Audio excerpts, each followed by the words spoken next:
कबीर जी की यादगार में शिवानी के अंदर जो कार्यक्रम हुआ है, इसके आयोजक समिति के सभी सदस्य, माताएं, बहनें, अलग अलग क्षेत्र से आए हुए सारे प्रमुख मेरे साथी, पत्रकार चाहकर साथियों, वैसे तो हमने प्रदेश स्तरीय कार्यक्रम पिछले दिनों किया था कबीर जयंती का, लेकिन हमारे शिवानी के साथी कहने लगे कि हर साल की तरह आप लोग भी ये कार्यक्रम करना चाहते हैं, तो उसके लिए मैंने ये तारीख दी थी। बीच में बहुत सारे व्यस्त कार्यक्रम थे, तो मैं आपको बधाई देता हूँ कि मुझे आप लोगों ने मौका दिया आपके बीच में रूबरू होने का, और इतना भव्य कार्यक्रम आप लोगों ने किया। जब से भारतीय जनता पार्टी की सरकार आई है, सभी महापुरुषों के, समाज सुधारकों के अलग अलग समय में पैदा हुए, चाहे अम्बेडकर जी हों, चाहे रविदास जी हों, महर्षि वाल्मीकि जी हों, कबीर जी हों, या और बहुत सारे जो है समाज सुधारक या महान विभूतियां, उनके कार्यक्रम हम करते रहे हैं। और मकसद ये है कि ये महान लोग किसी एक वर्ग के नहीं थे, इनकी बातें जो हैं वो आज भी पूरे मानवता के लिए बहुत प्रेरणादायक हैं, और उनको मान करके, उनको धारण करके हम अपने जीवन को सफल बना सकते हैं, एक अच्छा समतामूलक समाज बना सकते हैं, एक ऐसे आदर्श समाज की स्थापना कर सकते हैं जिसमें सभी सुखी हों, सबको आगे बढ़ने का मौका मिले। और मैं समझता हूं कि हमारे पहले के मुख्यमंत्री जी ने तो अपने सरकारी घर था, मुख्यमंत्री निवास का नाम भी संत कबीर निवास रख दिया था। उससे हमारी समाज, हमारी सरकार की जो एकता है, भावना है, वो प्रकट होती है। संत कबीर जी ने कहाँ 600, 700, 700 साल पहले गरीब परिवार में जन्म लेकर के और कितनी बेधड़क तरीके से समाज की कुरीतियों को दूर करने का काम किया, खुल के बोले और अपने विचारों से समाज के अंदर एक जागृति लेके आए। उनका आज भी जो कबीर के दोहे हैं, उनका आज भी समाज में उतना ही प्रासंगिक है जितना उस वक्त थे, और प्रचलित भी है। और आज मैं समझता हूं कि हम सब उस एक ही दोहे को मान लें कि बुरा जो देखन में चला, बुरा न मिला कोई, जो दिल खोजा अपना, मुझसे बुरा न कोई। और हर आदमी अपने अंदर की बुराई दूर कर दे, तो मैं समझता हूं कि समाज में जो ईर्ष्या है, जो द्वेष है, जो भावना गलत है, वो दूर हो जाए और समाज आगे बढ़े। और बहुत सारे दोहे उस वक्त के हैं, आज भी पढ़ाई होती है, इसमें विषय भी है, इसमें सारा रिसर्च भी होती है। मैं तो आज एक ही चीज कहता हूं कि हमने भी इस क्षेत्र के अंदर जो काम किया है, उसी भाव से किया है कि समाज के अंदर कोई भेदभाव ना हो, गरीब को कोई दबाए ना, गरीब को हक को कोई खाए ना, गरीब के बच्चे को भी उतना ही आगे बढ़ने का अधिकार मिले जितना एक साहूकार या जो धनवान है या कोई साधन संपन्न है उसके बच्चे को मिलता है। गरीब का बच्चा भी ऐसे सपने देख करके पूरे करने का संकल्प ले सके तो समर्थ आदमी कर सकता है।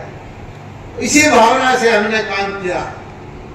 और मैं आपको बताना चाहता हूं कि हरियाणा की सरकार ने जो नीतियां बनाई हैं, सोच सोच करके गरीबों के हित में बनाई है, चाहे वो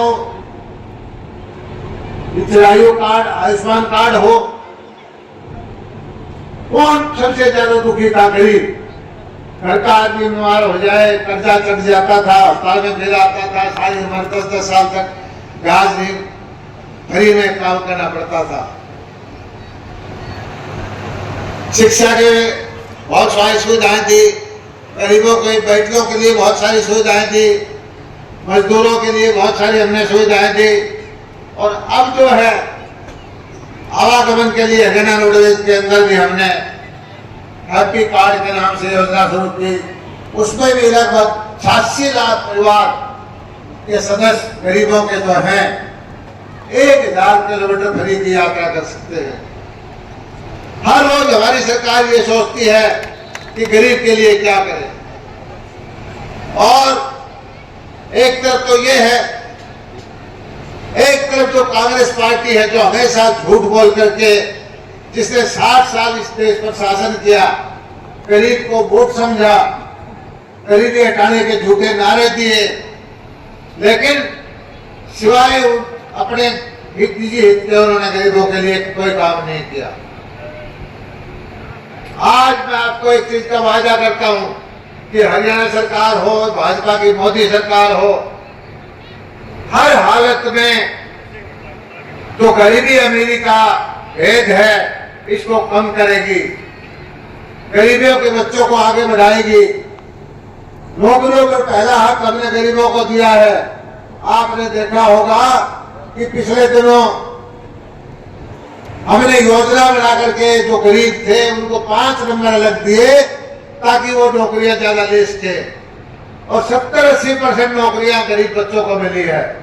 लेकिन कांग्रेस का एक भर्ती रोको गैंग है, उन्होंने अपने आदमियों को हाई कोर्ट भेजा, उन्होंने अपने लोगों को सुप्रीम कोर्ट भेजा और उस भर्ती को कैंसिल करवाने की कोशिश की।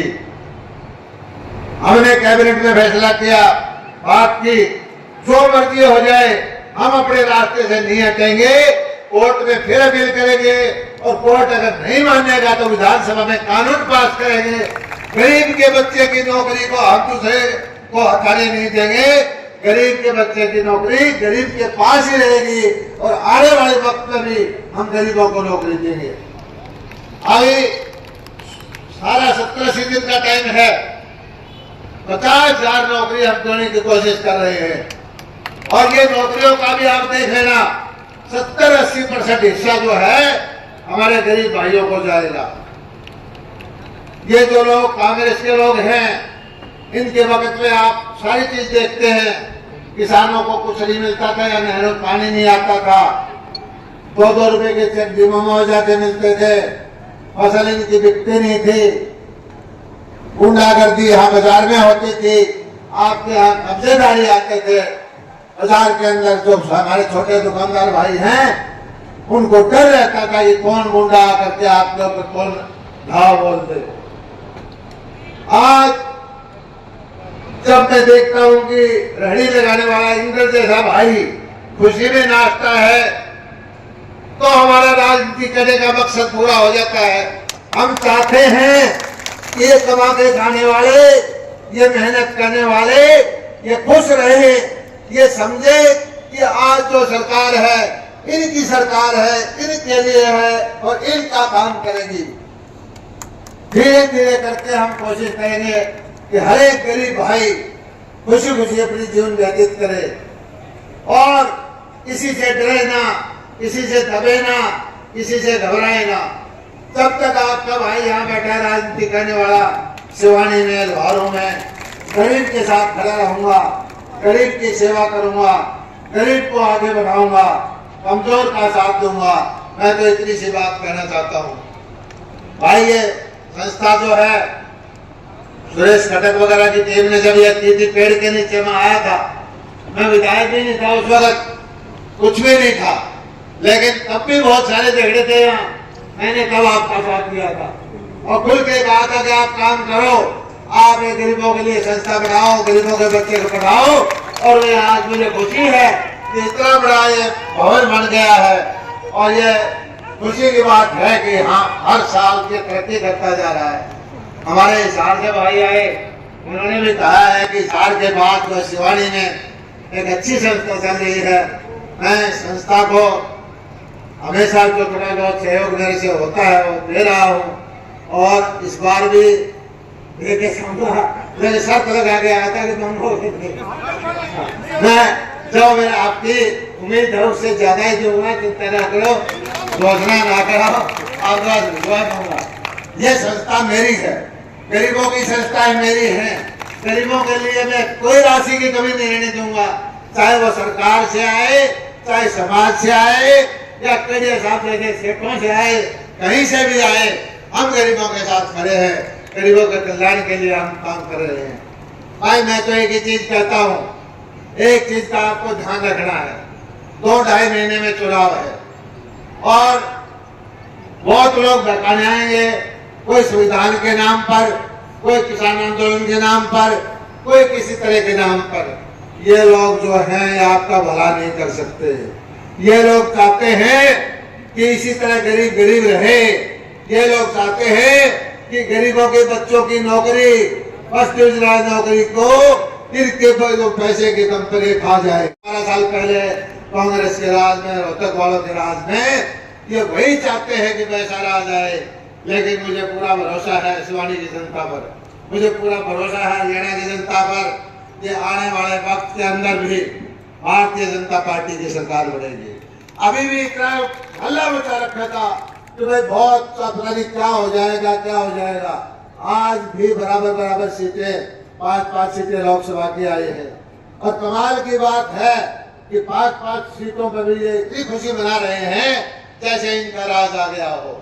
विधानसभा की सीटें जो हैं वो भी हमारी कांग्रेस 42 जगह जीतती है, हमारे यहाँ 44 जगह विधायक की सीटें जीती है। मैं आपसे हाथ जोड़ के प्रार्थना करता हूँ कि लोगों खूब सोचो, खूब समझो, अपने बच्चों के भविष्य के लिए, आने वाली पीढ़ी के लिए आप लोग जो है 5 साल और जिस तरह से आपने मोदी जी की सरकार केंद्र में बनाई है, उसी तरह से हरियाणा के अंदर भी भारतीय जनता पार्टी की सरकार बनानी है। जो सरकार गरीबों के लिए समर्पित है, जो सरकार गरीबों के लिए लड़ती है, जो सरकार गरीबों की नौकरी को बचाती है। और एक तरफ वो सरकार है जिन्होंने भर्ती रोको गैंग खड़ा करके गरीबों की नौकरी को छीन करके अपने चहेतों को, अपने आदमियों को देने की कोशिश कर रही है। लोगों इस बात का ध्यान रखना है। और मैं एक चीज और कहता हूँ, मेरे किसान भाई हैं, कि आपके सामने है, सारी नहरें यहाँ बनवा दी, मंडी यहाँ बन रही है, सैकड़ों सड़कें यहाँ बन रही हैं, ग्रांट की कोई कमी नहीं है। आज भी मैं आया हूँ शिवानी और लोहारू के लिए 45 करोड़ रुपए मंजूर करके लाया हूँ, गाँव के सड़कों के लिए, गांव की फिरनी के लिए। इसकी लिस्ट मैं आपको दे दूंगा। मैं तो एक ही चीज कहता हूँ कि लोहारू का नुमाइंदा कमजोर नहीं है। लोहारू का नुमाइंदा जब हल्के का बंटवारा होता है तो लोहारू हल्के का पैसा और जगह से ज्यादा लेके आता है। और मैं आपको एक ही विश्वास दिलाता हूँ कि लोहारू शिवानी के हक की आपकी लड़ाई लड़ता रहूंगा, चाहे वो पानी का मुद्दा हो, चाहे वो बीमे का मुआवजा हो, चाहे वो हरियाणा के गरीबों को नौकरी देने का मसला हो, चाहे विकास करने की बात हो, चाहे यहाँ कब्जेदारियों को भगाने की बात हो, चाहे किसी भी तरह की बात हो, गरीब के साथ न्याय करेंगे, गरीब के साथ खड़े रहेंगे, कमजोर का साथ देंगे। और आम लोगों ने जो गरीबों ने पकड़ी दी है, इस पकड़ी को झुकने नहीं देंगे, इस पकड़ी को ऊपर रखेंगे। आपका बहुत बहुत धन्यवाद। जय हिंद, जय भारत।